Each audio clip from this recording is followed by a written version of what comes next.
Hey, what's up? It's Jared with State of Tech, and in this video we're going to convert a mining rig into a gaming computer.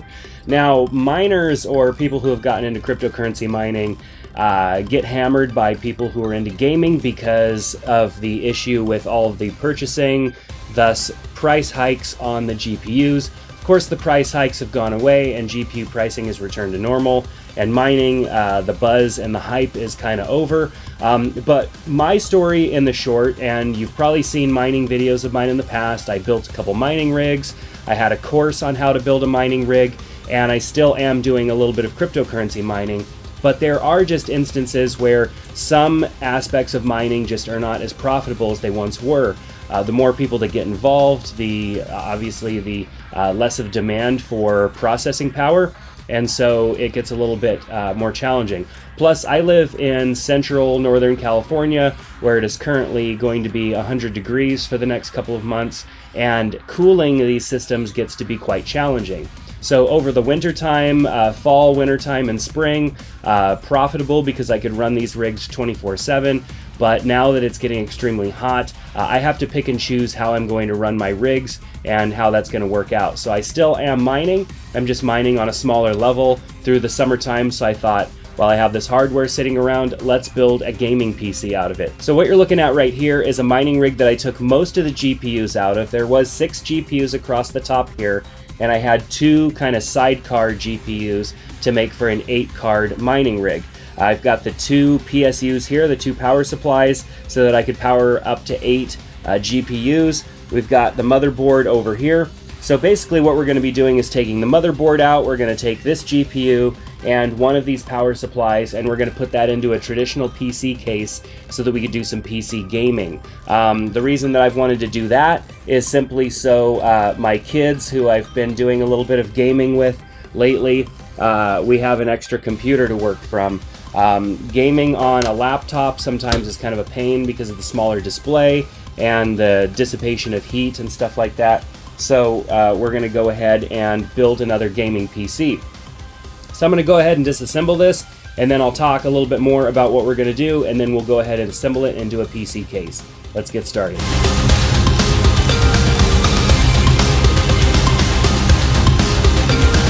Alright, so we have the main components pulled out of the mining rig frame. There's still one PSU in there, which we don't need for this build, so let me talk about what we have sitting here. So we have an MSI Z270A Pro motherboard, and it has an i5 processor in it. Now, typically you don't need an i5 processor to have a mining rig in your mining rig, but I ended up using it because I had it. It was in another computer that we had upgraded to an i7, and so the i5 quad core here is going to be a great processor for a gaming PC. Then we have a RX 580. This is an XFX graphics card here, and the RX 580 is a decent gaming graphics card. Now, this isn't going to get us super high-end results, but it's going to be fantastic for 1080p gaming at moderate to high frame rates and quality. So we're definitely going to be checking out how this all performs in Fortnite, and we'll probably run a few benchmarks as well just to satisfy our taste buds. But next step is going to be to go ahead and put this in to a case. We're also going to be using just a standard SATA 2.5-inch hard drive. We have 8 gigabytes of RAM on here, which I typically would like to go with 16. So this is Ballistics RAM here. This is 8 gigabytes.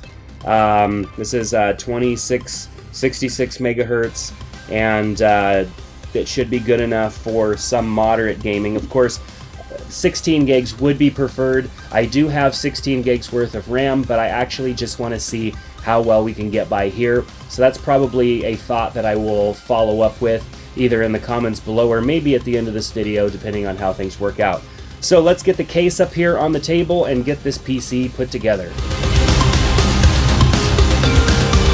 So I haven't messed with this case before. This is a Corsair case. It's a little bit more of a budget one. Of course, I'm going to make sure and link to everything that I'm using down in the description below for you, just in case you're wondering what is the exact parts that I used, what the price is and all that stuff. So make sure to check out the links in the description. What I am going to do, because there is one case fan here and there's one case fan here, I don't need this hard drive bay necessarily. I can mount a I can mount another way, basically that 2.5-inch hard drive. I don't need this entire bay. I would rather have another fan. And so basically I'm going to be doing a push-through system, like a push-pull system, so the air is going to come through the front and it's going to be pulled out the back. I'm not going to have enough room to really do anything more than the single fan in the back, and there is no mounting capabilities on the top of this case for additional fans. So I think what we're going to do is actually just remove the like the CD DVD drive bay here, and we're going to remove the hard drive bay here, and we're going to see if we can't get maybe even a couple of fans in there just so that we can have good airflow.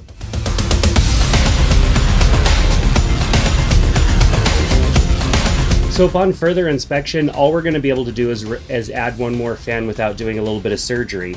The CD bay up here is all riveted in. There are rivets in several different locations, and while I could drill those out, I just don't really feel like getting that carried away. And to be honest, all I would really be able to fit is a small fan up here anyways. So I think I'm just going to go ahead and stick with adding the one additional fan and call it good.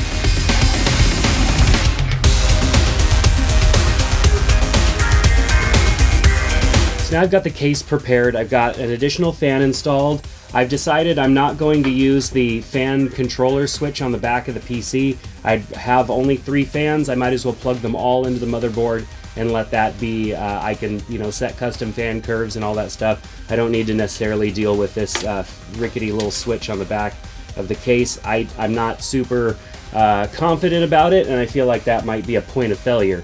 So we're going to go ahead and get the motherboard in and start getting some of the components installed. So let's jump into that.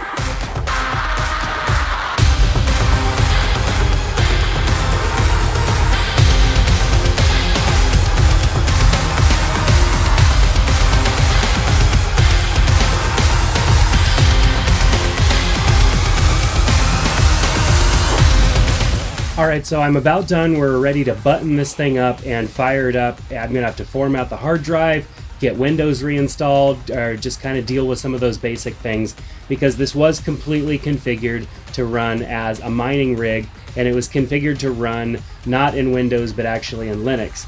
So just to recap what we have here, we have a Corsair case, an EVGA 750 watt G3 PSU. We have an XFX RX 580 GPU. We have for the CPU an i5 quad core. I'll put the specs down below. We've got a Thermaltake cooler on the top of that.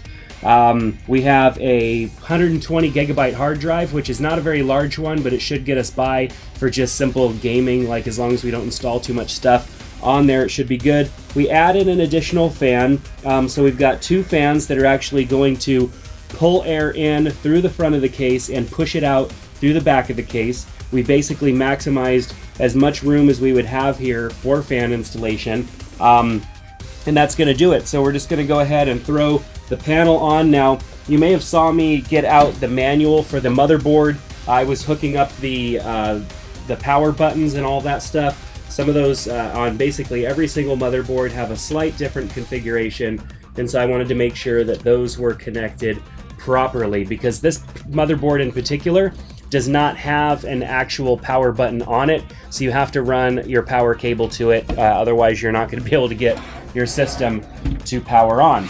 So this was a particular easy build, converting it over from a mining rig. This motherboard is a pretty simple motherboard. We're going to go ahead and get it hooked up to some peripherals, get it hooked up to a monitor, and get Fortnite installed. We're going to see exactly what kind of performance we can get out of it, and I'll be right back with that.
Alright, so I got the PC up and running and have played around with Fortnite. So there were a couple things that I needed to do, and if you are going through the same process of taking a mining rig and converting it into a gaming PC, here's some things that you need to do. So if you had RX 580 AMD GPUs in there and you were running the correct everything, you're going to need to uninstall the display drivers and actually install a normal version of AMD's drivers. So the AMD has drivers that are mining specific, and you want to get rid of those, otherwise you're going to have some issues. The other thing you're going to need to do is actually flash the BIOS of your GPU back to stock. The BIOS mods that work for mining don't necessarily work well for gaming. It makes the experience unstable. Even after I ran updates and tried to do everything possible, the last thing that made it work was just simply to go and flash the BIOS back to stock. That's something that I've been telling people to do whenever I would tell them about the process of setting up a mining rig, is always save your stock BIOS. But of course, if you don't, there's stock versions available you can find in forums online. So with everything running and set up, of course I'm just on like a 1080p monitor, and I have like high settings on pretty much everything, 60 frames per second. Anything better than that on this monitor, which is kind of a cheap monitor that I actually got for free when I bought a GPU, just an RX 580. So this Asus monitor isn't that great, and going above 60 frames per second and high settings isn't really, you aren't even really going to notice anything. So I really did get a good experience out of this setup, of course, taking a mining rig, which doesn't have like the top of the line stuff, and converting it over to a gaming PC and playing some Fortnite on it. So if you have any questions or thoughts and you want to ask them down in the comment section below, I'll do my best to answer them. I figured, you know, it would just be a good benchmark as everybody's playing Fortnite, and I don't really want to get too carried away into the benchmarks because it's only an i5 quad-core processor, it's only 8 gigs of RAM, it's only an RX 580, even though it is one of the better RX 580s. The specs are pretty basic on this system, and it's actually a pretty affordable system. So check out all the links to all of the components here down in the description below. I'm even using a Amazon Basics keyboard here, which definitely gets us by on the budget build. So let me know if you have any questions or thoughts down in the comments. Click on that subscribe button if you liked it, and make sure to head on over to Instagram. Follow us there so you can check out some stuff we're going to be putting up on IGTV. So that's it. Take care, and we'll see you next time on the next one.